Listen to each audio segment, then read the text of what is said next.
A reading from 1 Maccabees, chapter 14.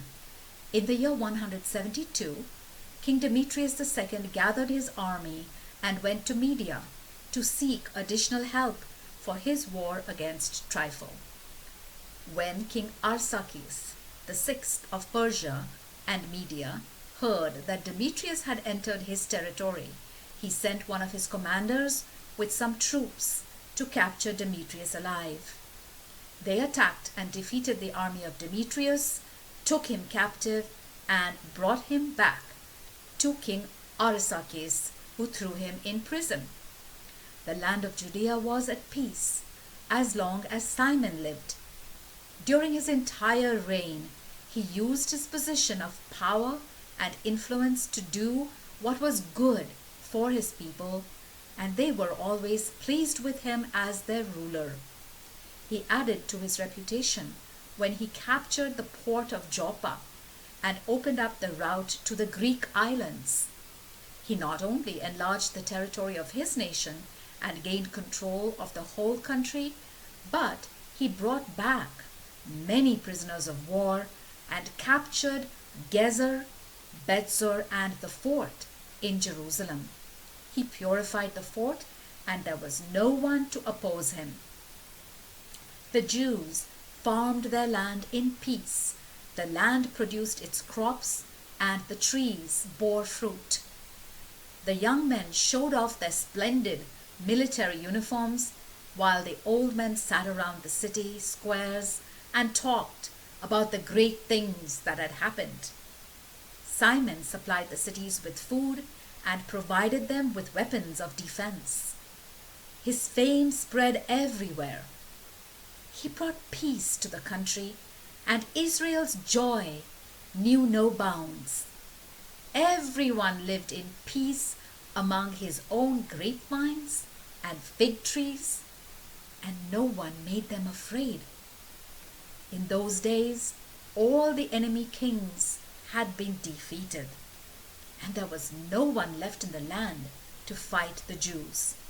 Simon provided help for all the poor among his people, and guided by the law of Moses, he eliminated all wicked and lawless men. He provided the temple with splendid furnishings and added a large number of utensils for use in worship. When the news that Jonathan had died reached Rome and Sparta, it brought great sorrow. But when the Spartans heard that Simon had succeeded his brother as high priest, and that he was in control of the country and its towns, they engraved on bronze tablets a renewal of the treaty of friendship which they had made with his brothers Judas and Jonathan, and sent the tablets to him. These were read to the assembly in Jerusalem. What follows is a copy of the letter sent by the Spartans. The people of Sparta and their rulers, to Simon, the high priest, to the leaders and the priests of the Jews, and to all our Jewish brothers, greetings. The delegation that you sent to our people has told us how respected and renowned you are. Their visit has been a source of joy for us, and a report of their visit has been written down in our public records as follows. Numenius, son of Antiochus, and Antipater, son of Jason, honored representatives of the Jews, appeared before us to renew their treaty of friendship.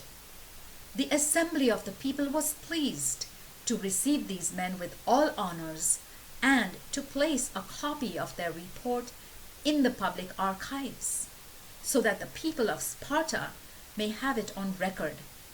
A copy of this document has been made for the high priest Simon. Later, Simon sent Numenius to Rome with the gift of a large gold shield weighing 1/2 ton to confirm the Jews' alliance with the Romans. When the people of Israel heard about all this, they asked themselves, "How can we express our thanks to Simon and his sons. He, his brothers, and his father's whole family have been towers of strength for our nation. They have fought off our enemies and set the nation free. So they recorded this on bronze tablets and set them up on columns on Mount Zion. The inscription reads as follows: On the 18th day of the month of Elul, in the year 172, that is, in the 3rd year of Simon the high priest, at a great assembly of priests, people, officials, and national leaders, the following facts were made known to us. Often, when wars broke out in the country, Simon, son of Mattathias, a priest of the Jehoiarib family, and his brothers risked their lives in protecting our nation, our temple, and our law against our enemies. They have brought great glory to our nation. Jonathan united our people and became the high priest before he died. The enemies of the Jews plotted to invade the land and defile the temple. Then Simon assumed command and fought for his country. He spent a large amount of his own money to provide weapons and wages for his nation's armed forces. He fortified the towns of Judea and especially Bethzor on the border, where enemy weapons had previously been stored. He stationed a detachment of soldiers there.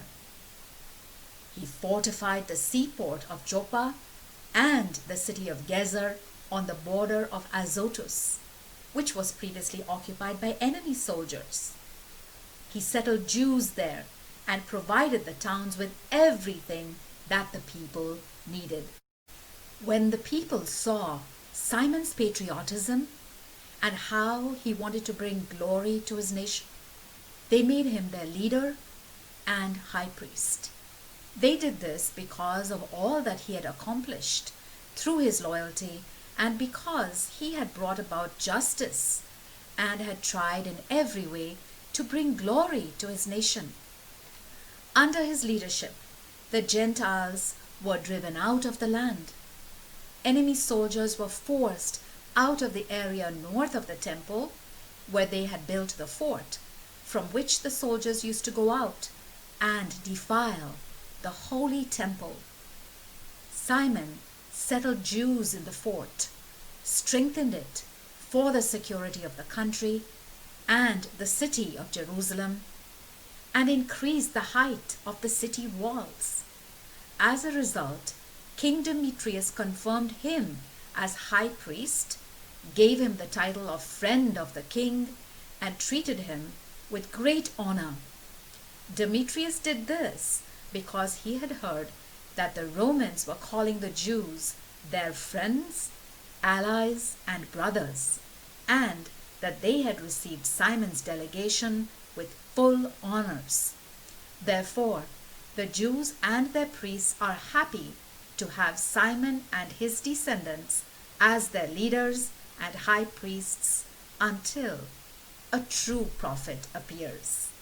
Simon shall govern their country, have charge of the temple, and shall be their military commander. He shall be in charge of military supplies, fortifications, and public works. The people must obey him in everything. All government contracts shall be drawn up in his name. He shall have the right to wear royal robes with the gold shoulder buckle. No one, priest or people, shall have the legal right to annul any of these decisions, to alter or change any of Simon's orders, to convene any assembly in the country without his permission, or to wear royal robes with a gold shoulder buckle. Anyone who disobeys or disregards these regulations shall be subject to punishment. The people gave their unanimous approval to grant Simon the right to act in accordance with these regulations. Simon consented and agreed to be supreme leader, high priest, commander of the armies, and governor of the Jews and the priests. It was decided that this declaration should be engraved on bronze tablets and set up in a prominent place within the temple area, and that copies should be placed in the temple treasury, where Simon and his sons would have access to them. The word of the Lord.